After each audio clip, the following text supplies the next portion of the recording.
ने वो सब कर दिखाया, अमित शाह जी को हंसा दिया सदन के अंदर।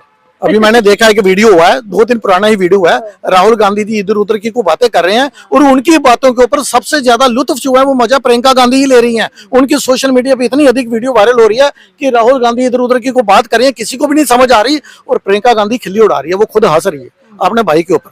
अब उसे भी मालूम है, अभी इनकी आपको मालूम है दोहरी नागरिकता वाला जो मैटर चल रहा है कोर्ट के अंदर, कोर्ट ने ऑर्डर कर दिया है FIR के लिए, क्योंकि कोर्ट ने अगर FIR का आदेश जारी किया तो पूरे सबूत देखने के बाद ही किया होगा, क्योंकि इनके ऊपर सितंबर 2025 में भी इनके ऊपर सोनिया गांधी जी के ऊपर कि ये वोटर कैसे बन गई, जबकि नागरिकता इन्होंने 83 में ली, वोटर ये 1980 में कैसे बन गई। ये माँ बेटा जो है ये दोनों जो है संदेह की नजर में है कि ये भारत के नागरिक हैं या नहीं है। जब वोटर ये नहीं थी तो इन्होंने वोट कास्ट कैसे किया। उसके देखो ये नागरिकता 1968 में सोनिया गांधी जी की मैरिज हुई, 12-13 वर्ष ये सोचती रही कि मैं भारत के नागरिक बनूं या नहीं बनूं। 13 वर्ष का समय क्यों लिया, क्योंकि 1980 में आपको मालूम है संजय गांधी जो है उनका देहांत हो गया था, तो इन्हें ये लग रहा था कि श्रीमती इंदिरा गांधी जी के बाद सभी को ये लग रहा था कि दूसरा नंबर जो है वो संजय गांधी जी का है। जब संजय गांधी जी का देहांत हुआ दुर्घटना कारण, तो उसके बाद इन्हें लगा कि नहीं मेरा और पति का भी भविष्य उज्जवल है, तो उसके बाद इन्होंने नागरिकता ली थी, उसके पहले नहीं ली थी। तो अभी जो कोर्ट ने जो पूरे तथ्य देखे हैं, एक बंद कमरे में इसकी सुनवाई हुई है, गृह मंत्रालय ने अपना पक्ष रखा है कि जो इंग्लैंड के अंदर कंपनी थी 2003 से लेकर 2009 के अंदर जो राहुल गांधी ने अपना पासपोर्ट दिया था उसके अंदर ये बताया था कि वह ब्रिटिश नागरिक हैं और इन्होंने वहां वोट भी कास्ट किया। ये सारे सबूत देखने के बाद ही मुझे बताइए क्या रोज न्यू कोर्ट अपना आदेश ऐसे जारी कर देगी, कोई कोर्ट ऐसे जारी कर देगी। LOP है, इनकी परिवार के 3 प्रधानमंत्री रहे हैं, सुपर PM जो इनकी माताश्री रही हैं, तो सभी को मालूम है कि अगर कोर्ट ने अगर इस तरह का निर्णय लिया है FIR के लिए और जांच के आदेश दिए हैं तो कोई सबूत देखने के बाद ही दिए होंगे। तो दोहरी नागरिकता का प्रावधान इंग्लैंड में, ब्रिटिश में तो है, लेकिन भारत में आपको मालूम है यदि आप दूसरे देश की नागरिकता लेते हो तो आपकी भारतीय नागरिकता स्वयं समाप्त हो जाती है। तो इसके लिए भी बड़ी जल्दी ये अभी फंसने वाले हैं। 5 साल की सजा का प्रावधान भी है, कुर्सी भी जाएगी, प्रॉपर्टी भी जब्त की जाएगी।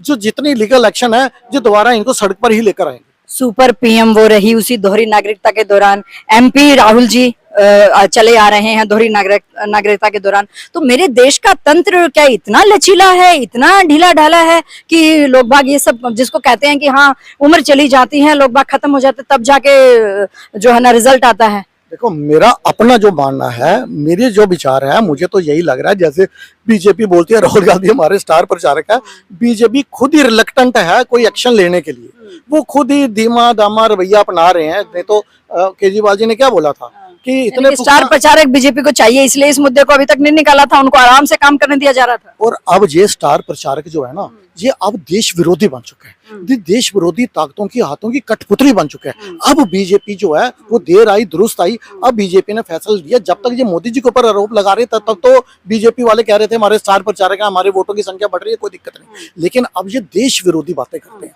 भारत की सेना के ऊपर जो है वो प्रश्न चिन्ह लगाते हैं, भारत की इंसल्ट बाहर करने का कोई मौका ये नहीं खोजते या क्या बोलते हैं, कोई नहीं छोड़ते हैं। तो अब बीजेपी को लग रहा है कि ये व्यक्ति जो है चाहे हमारा स्टार प्रचारक है लेकिन ये देश के लिए खतरनाक है। अब जो है इनके ऊपर एक्शन लेना बीजेपी ने शुरू किया। जब 2014 के इलेक्शन हुए तो कांग्रेस बहुत पीछे थी, 2019 के इलेक्शन हुए तो कांग्रेस का थोड़ा सा हाल था। अब 2024 में इलेक्शन है तो कांग्रेस इंप्रूव होके आई है। तो आप इसको देश विरोधी या इस तरह की भाषा के साथ आप कैसे इसको प्रेजेंट कर सकते हैं? ठीक है, उन्होंने इम्प्लीमेंट हुई है उनकी, पहले इम्प्लीमेंट हुई है। जनता को गुमराह करने में कुछ हद तक ये कामयाब रहे हैं। गुमराह इसलिए बोल रहा हूँ कि इन्होंने सभी लेडीज से फॉर्म फिलअप करवाए थे चुनाव से पहले, खटाखट 8500 रुपए आएंगे। उसके बाद आपने देखा चुनाव के बाद कैसे कांग्रेस के कार्यालय में महिलाओं की कितनी बड़ी कतारें लगी हुई थी कि हमारे 8500 रुपए दो। तो महिला इनके बहकावे में आ गई थी, लेकिन कांट की आंधी बार बार नहीं चढ़ती। जी आप जो महिला तो बहकाई आपने बिहार में भी, महिला तो बिहार में बहकाई और बिहार में रिजल्ट मिल गया आप लोगों को। बहकाई आप तब बोलते जब उनकी जेब में कुछ ना जाता। महिला को दिया है, देने के बाद वोट लिया है, खाली उनको आश्वासन नहीं दिया कि हम ये कर देंगे वो कर देंगे। तो देने के बाद वोट लिया का मतलब आप इस बात को स्वीकार करते हैं कि महिलाओं को कुछ दिया तब उन्हें वोट मिला? देखो महिला माफी के साथ पूछ रही हूँ, महिला शक्तिकरण के लिए अगर भाजपा कुछ सोचती है तो हर बात को रिलेटेड चुनाव से नहीं किया जाएगा।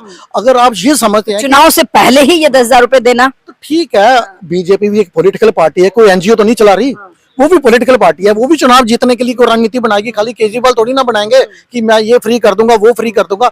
जब भी बाकी अगर पॉलिटिकल पार्टियां फ्री करेंगी और बीजेपी कुछ ना करेगी तो बीजेपी को तो जनता नकार देगी। ये चुनाव नीति रणनीति आपकी पश्चिम बंगाल में क्यों नहीं चल पा रही है? वहां पर एक महिला ने सबके नाकों जने चबा रखे हैं, जनरल देखने को मिल रही है। देखो वहां पे इस वजह से नहीं हो रखी क्योंकि ममता बनर्जी, ममता बानो ने अब जो घुसपैठिए हैं, जो बांग्लादेशी घुसपैठिए रोहिंगी हैं, अपने वोटर्स को बांग्लादेश के वेस्ट बंगाल की कॉन्स्टिट्यूंसी में इक्वली डिस्ट्रीब्यूट किया हुआ है। वहां जब भी चुनाव होते हैं तभी इनका कोई विधायक आपने देखा होगा 2,000 वोटों से जीत रहा है, कोई 4,000, कोई 6,000, कोई कुछ 100-200 वोटों से जीत कर आता है। क्यों? क्योंकि घुसपैठिए जो हैं उनका पूरा सम्मान है वो टीएमसी के अंदर।